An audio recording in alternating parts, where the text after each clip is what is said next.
14 German fighters were racing in. A bomber formation was bleeding fuel and flame, and one pilot made the decision to ignore every regulation ever written. He told his crew to brace themselves. He was about to attempt something no aviator over Europe had ever considered. His men thought he'd lost his mind. 5 minutes later, they were still alive, while the Luftwaffe had a brand new nightmare to file in its reports. The winter of 1943 seeped into the marrow of every airman stationed in England. Frost coated the cockpit glass, breath clouded inside oxygen masks, and the countryside below vanished beneath a blanket of December mist. High above, the vapor trails of 1,000 bombers stitched pale scars across the drab sky. This was the peak of the Allied daylight bombing campaign. The 8th Air Force had staked everything on precision strikes in broad daylight, an approach built on American optimism and the faith that the Norden bomb site could drop ordnance into a pickle barrel from 4 miles up. On paper, massed B-17 flying fortresses would sweep across occupied Europe, tear apart the German war machine, and return home wrapped in the protective firepower of their own formations. In reality, it was a massacre. German fighters smashed into the bomber streams with calculated, disciplined fury. Messerschmitt Bf-109s and Focke-Wulf 190s climbed high, rolled onto a collision course, and barreled straight at the formations at combined speeds of more than 500 miles per hour. The head-on charge became the Luftwaffe's hallmark tactic. It was savage, effective, and mentally crushing. The bombers lacked forward-facing weaponry. Their nose turrets carried twin 50-caliber guns, but the gunners had only a heartbeat to aim, fire, and pray before the attackers blasted past or straight through the formation. Most B-17s never landed a meaningful hit before being torn apart. Everyone understood this, gunners, pilots, and their German opponents. By December, some missions lost more than a fifth of their aircraft. Entire units simply vanished over the Ruhr or the rail hubs near Schweinfurt. Crews completed their tours with the mindset of prisoners marking the days on a wall, flying on because quitting wasn't an option, even though survival felt like a dice roll. Into this hell arrived thousands of young Americans who had never fired a shot in anger. Farm kids from Iowa, auto workers from Detroit, college students who dropped out or were drafted into a conflict that forced them to strap into aluminum shells and fly straight into a blizzard of gunfire. They learned tight formation flying, oxygen discipline, and how to operate weapons with fingers numb from cold.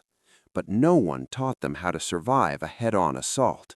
There was no handbook, just grim acceptance and luck. The 8th Air Force experimented, closer formations, tiered altitude stacks, escort fighters when possible, but in late 1943, the P-47s and P-38s lacked the range to accompany the bombers deep into Germany. So the bombers pressed on alone into the heart of the Reich, and the Luftwaffe waited. The soundscape was overwhelming and surreal. The steady howl of Wright Cyclone engines, the clatter of turrets swinging on their bearings, the rapid-fire radio calls as crews spotted threats, and then the piercing shriek of diving enemy fighters. 20-millimeter cannon shells slammed through metal, engines burst into flame, men were hit, and sometimes everything went eerily silent as a damaged bomber peeled away, beginning its long, fatal drop toward the ground. This was the crucible into which First Lieutenant James Howell flew his 23rd mission. James Howell Howard hardly looked like someone who would reinvent air combat. Reserved, methodical, more thinker than talker, he had been born in Canton, China to 1913 to missionary parents. His childhood was spent amid unfamiliar languages, constant movement, and the unpredictability of life far from home.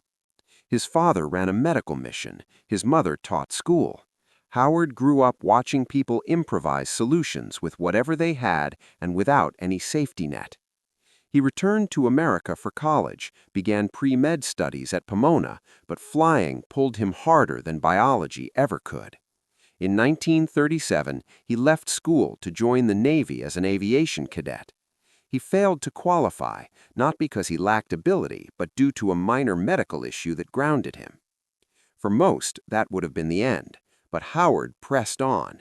He went to China and joined the American volunteer group, the Flying Tigers, in 1941, just before Pearl Harbor. Under Claire Chennault, he flew Curtiss P-40 Warhawks in Burma and southern China, battling Japanese fighters and bombers. The AVG fought under impossible conditions, always outnumbered, lacking spare parts, with no reinforcements and no margin for mistakes. Survival required creativity, aggression, and thinking ahead. Howard excelled. He mastered the P-40's dive speed, durability, and ability to take punishment. He learned how to lure enemies into traps, how to hide in sun glare and cloud layers, and how to avoid anything resembling a fair fight. In half a year, he earned 6 confirmed kills and became one of the unit's most dependable pilots. When the AVG dissolved in mid-1942, Howard returned to the U.S. and joined the Army Air Forces. He assumed he would go back to the Pacific. Instead, he was assigned to the 8th Air Force and sent to England as part of the 354th Fighter Squadron within the new 355th Fighter Group. There he flew the P-51 Mustang, sleek, long-legged, and soon to become the most iconic escort fighter of the war. But by the end of 1943, the Mustang force was still small, the bombing campaign was at its most intense, and the casualty lists kept growing. Howard was noticeably older than most fighter pilots, 30 years old in a squadron filled with men barely past 22. He didn't drink heavily, didn't chase adrenaline, and didn't cultivate the swagger common among young aviators. Instead, he pored over mission debriefs, asked pointed questions, and approached flying like a strategist. He thought in terms of systems, how German fighters maneuvered, how bomber formations breathed and shifted, where openings appeared. His squadron mates admired him, even if they couldn't quite fathom him. He wasn't loud or flamboyant, he was steady, rational, and possessed a kind of quiet fearlessness that came from calculation rather than bravado. Watching him in combat was like watching someone solve a complex equation while under fire. On January 11, 1944, Howard was assigned to escort a formation of bombers heading for industrial targets near Oschersleben in central Germany. It was an extreme-range operation. The escort fighters had barely enough fuel to reach the bombers, cover them during the most dangerous stretch, and then turn back toward England before their tanks hit empty. Howard lifted off in the cold dawn, joined his flight, and climbed toward the endless chain of bombers. He had no way of knowing that less than an hour later he would find himself completely alone over Germany, forced to make a decision no training manual anywhere had anticipated. The mission began to unravel about 20 minutes from the target. A blanket of clouds thickened over the North Sea. Visibility sharply dropped. Radio discipline broke down as formations struggled to keep visual contact. The bomber stream stretched thin, lost its tight structure, and became exposed. That was when the German fighters appeared. Flights of 4 or 6 rising out of the murk, sliding into position ahead of the bombers. The Luftwaffe had turned interception into a deadly ballet. Their fighters climbed above and in front of the formation, rolled inverted, and dove straight through the bomber boxes nose first. At such closing speeds, the gunners had barely an instant to react, and the combined firepower of multiple German aircraft focused on a single bomber often shattered it in moments. The P-51 escorts moved to engage. Dogfights exploded across the sky. Pilots left their stations to protect bombers under fire or pursue enemy fighters breaking away. Within minutes, The escort formation dissolved into a storm of individual engagements. Howard's flight became entangled with a group of Focke-Wulf 190s. He fired when he could, maneuvered constantly, and desperately tried to keep the enemy away from the bombers. But the numbers didn't add up. There were far more German fighters than escorts. Fuel was already becoming a serious issue. Every burst of power, every evasive maneuver cost precious minutes of endurance they didn't have. Then, Howard spotted something that made his blood run cold. A separated formation of roughly 30 B-17s drifting west of the main bomber stream, completely exposed. No escorts were anywhere near them. Beneath the bombers, lazily climbing into position, were at least a dozen German fighters preparing to strike. Howard checked his fuel. He checked his location. He tried to reach his flight on the radio. Nothing but static. He scanned the sky for friendly fighters. None appeared. Those bombers had only moments before the first attack run began. If Howard turned back now, he had a chance of making it home.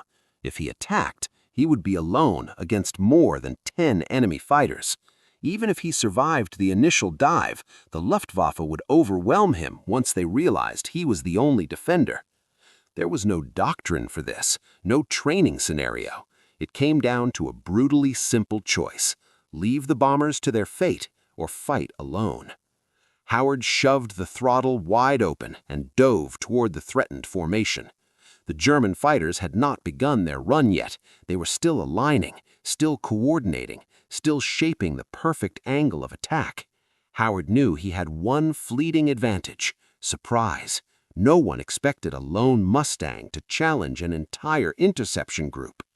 He closed fast. The B-17s grew enormous in his windscreen. He could see their gunners tracking movement, the ball turrets turning, the entire formation tightening instinctively as they sensed danger below. Then the first German flight broke into its attack dive. Howard rolled in hard, pulled ahead of the diving fighters, and fired. His bursts sliced across the sky and clipped the wing of a Messerschmitt. It peeled away, smoking. The others scattered. For a moment, confusion spread through the formation. One escort shouldn't have mattered, but Howard wasn't flying like a normal escort. He flew like someone who understood every angle of attack, every blind spot, every second of timing. The Luftwaffe regrouped and came at him again. Head-on assaults, broadside passes, diving slashes from above. Howard countered each attack with bursts of fire and rapid maneuvers. He refused to dogfight. He didn't chase fleeing fighters. He remained glued to the bombers, forcing the Germans to deal with him before they could reach their targets. And then he did something unthinkable. Howard steered his Mustang into the center of the bomber formation itself.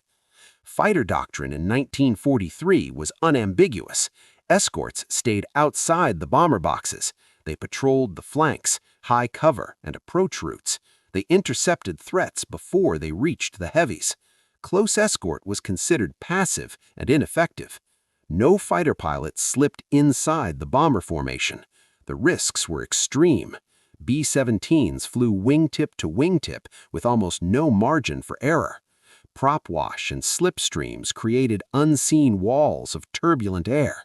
A fighter caught in that chaos could lose control, collide with a bomber, or get shredded by friendly fire. Bomber crews were trained to shoot at anything that wandered too close. Bomber crews were trained to fire at anything that moved too close. Friend or enemy, it didn't matter.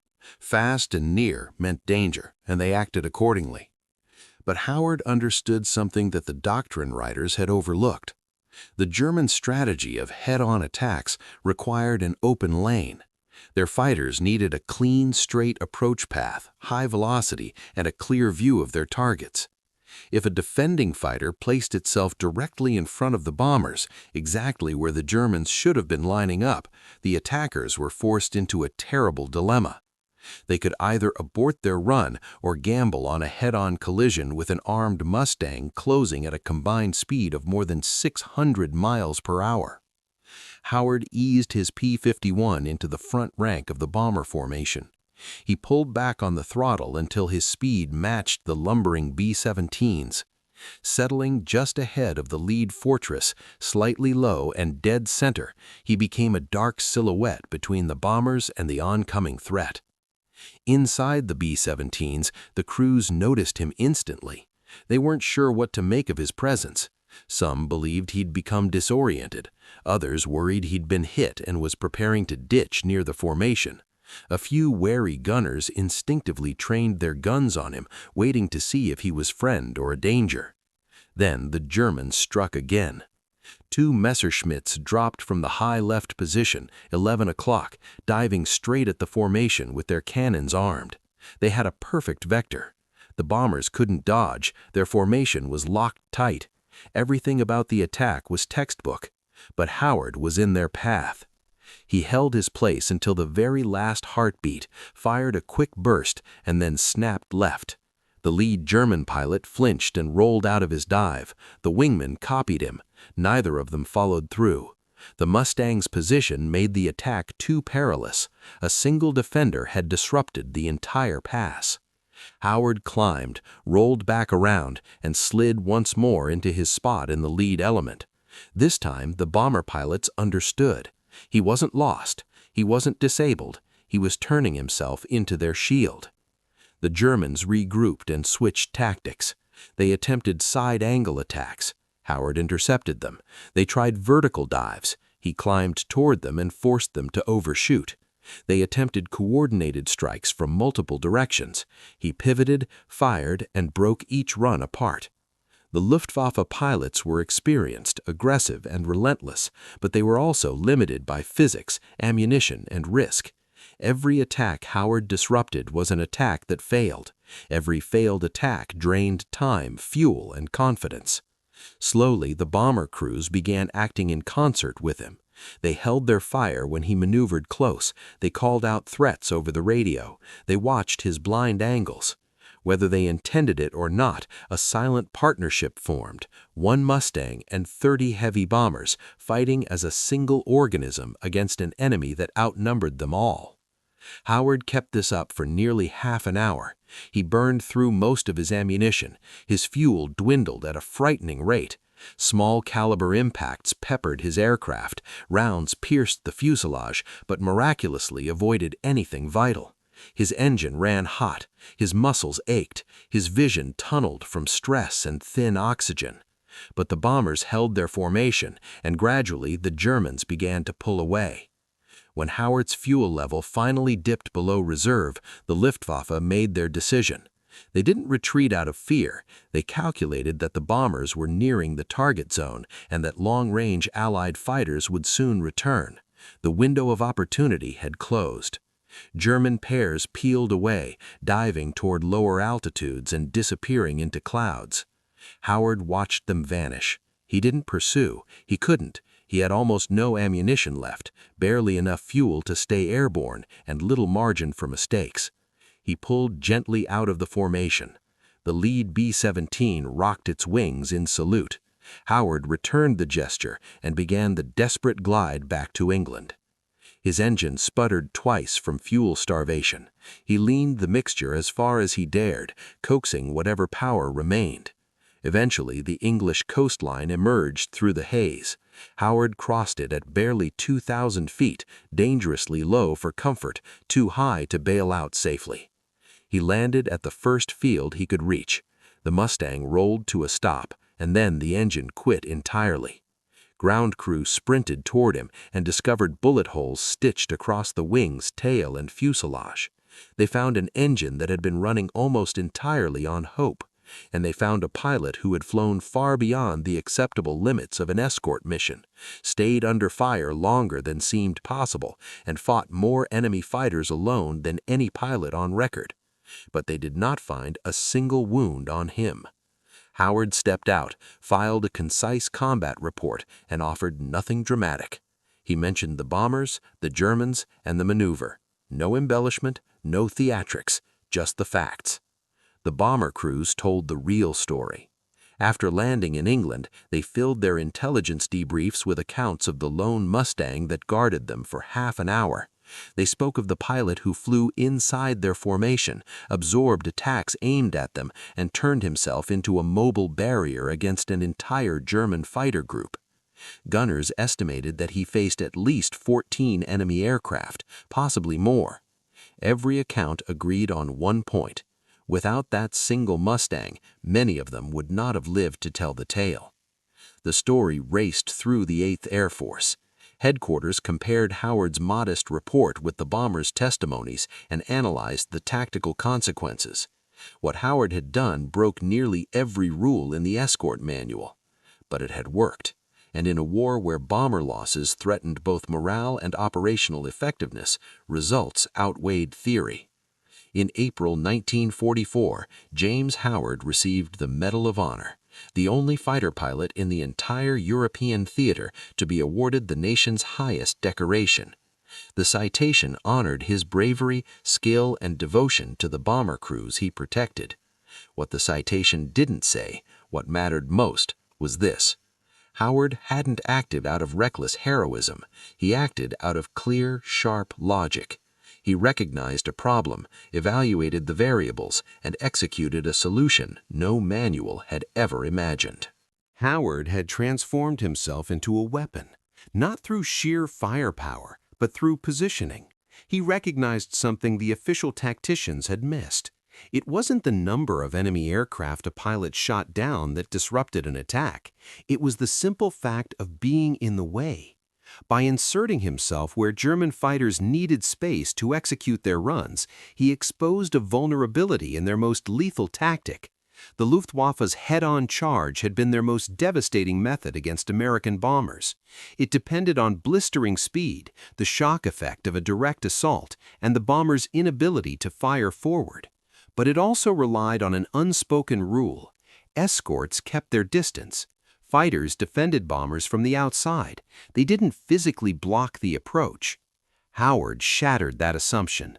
Within weeks of his mission, the 8th Air Force began rethinking escort doctrine. They didn't try to recreate his one-man stand. That was a desperate act in a desperate moment, but they incorporated pieces of his insight. Escort pilots were taught to fly closer to the bombers, to take up positions along the most likely attack paths, and to insert themselves into the geometry of the German run before it fully developed. The idea was not to dogfight every enemy, but to interrupt the rhythm of the attack. The presence of a fighter in the head-on corridor created hesitation. German pilots had to adjust, rethink, or hold off entirely. Losses didn't vanish overnight, and Howard's tactic was only one factor among many. The arrival of long-range Mustangs, better formation discipline, and the steady attrition of Luftwaffe veterans all contributed. But the shift in escort behavior, moving closer, accepting more risk, valuing disruption as much as destruction, became a lasting part of bomber protection for the rest of the war. Bomber crews felt the difference immediately. The sky looked a little less lethal, morale strengthened, and they spoke of Howard's mission as proof that a single fighter, placed at exactly the right moment and the right point in space, could alter the fate of dozens. The Germans noticed too. Captured Luftwaffe pilots later reported encountering American fighters that refused to abandon the bombers, fighters that clung tight even when under fire, fighters that made the carefully timed head-on runs far harder to coordinate. The tactic didn't eliminate interceptions, but it dulled their edge, and in a long war where every marginal advantage mattered, that was enough. Howard kept flying. He completed more missions, trained younger pilots, and continued refining the thinking that had saved the isolated formation. He wasn't the kind of man who sought the spotlight. He rarely gave interviews, didn't brag, didn't embellish. He simply flew, fought, and lived to fly again. By war's end, he was credited with 6 kills in Europe, added to the 6 he'd scored with the Flying Tigers. His numbers weren't spectacular compared to the top aces, but statistics alone couldn't measure what he contributed. He demonstrated that bravery without thought was meaningless, and thought without bravery was useless. Only the union of both could produce real change. Howard survived the war.